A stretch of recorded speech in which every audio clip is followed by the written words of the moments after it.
कुरामा धेरै रिस उठ्ने मान्छे हुन्छन् नि, त्यसले चाहिँ के गर्नुपर्छ रिस कन्ट्रोल गर्नुलाई?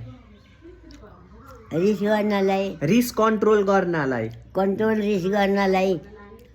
त्यति बेला अब बेसी रिस भएको के भनिन्छ, के गरिन्छ, कसो गरिन्छ, त्यसलाई शान्ति कन्ट्रोल गर्नलाई एकतिर हिँड्नुपर्छ, उल्टा कोल्टा। अनि रिस मर्छ।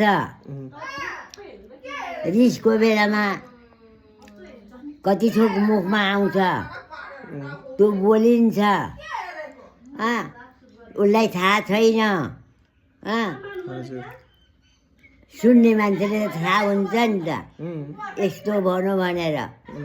अनि त्यो रिसको कन्ट्रोल गर्ने मान्छेले गर्नलाई बेसी रिस उठ्यो भने कन्ट्रोल गर्नलाई बरु फुत्त एकपट्टि कोल्टो लागेर हिँड्यो भने रिस शान्ति हुन्छ, राम्रो हुन्छ।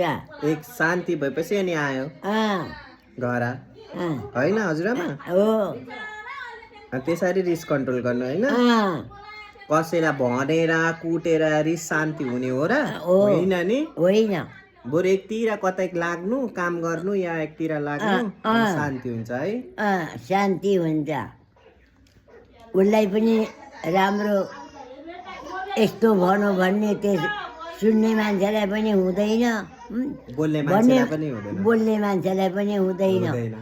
कति बेला के बोल्छ रिसका बेलामा थाहा हुँदैन।